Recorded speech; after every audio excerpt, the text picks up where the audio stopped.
Huwag na tayong makipagtuligsahan. Tanggapin natin na ang lahat ng presyo ng mga binibili natin ay tumataas. Kaya anong gagawin natin instead na magreklamo at magreklamo? Maghanap tayo ng paraan upang sa ganon, ang pagtaas ng mga bilihin ay sasabayan din natin ang pagtaas ng ating mga kinikita. Paano po natin gagawin yun kung isa lamang po ang ating source of income? Yan po ang naging motivation ko, kaya ako nagdasal sa Panginoon at naghanap ng paraan upang masustain, upang madagdagan ng aming income dito sa ibang bansa. Dahil alam naman natin na kapag nasa ibang bansa tayo, sobra kaliwat kanan ang ating mga bayarin. At higit sa lahat, meron pa tayong mga umaasang pamilya na nasa Pilipinas. Those were my motivations nung pumunta kami dito sa New Zealand ng aking pamilya.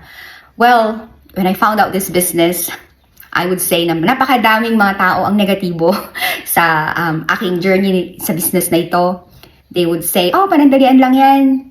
Buwan lang yan, taon lang yan, mawawala din. But here I am. It's been more than 5 years that I have been doing this business. And glory to God, He really has guided me on this journey. Dahil hanggang ngayon, ang business na ito ang siyang talagang nakakatulong sa amin ng aking buong pamilya upang matustusan at mabayaran ang aming mga pangangailangan.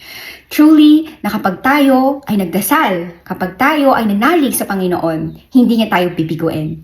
And so kung ikaw ay interesado din magkaroon ng extra income upang makatulong sa iyong pamilya, sa mga lumalaki niyong bills, sa mga dumadami niyong bayarin, I encourage you to watch our 30-minute webinar replay upang sa ganun ay makita niyo how this business works. Magandang balita po dahil ang webinar replay po na ito ay complimentary. Ibig sabihin wala po kayong babayaran.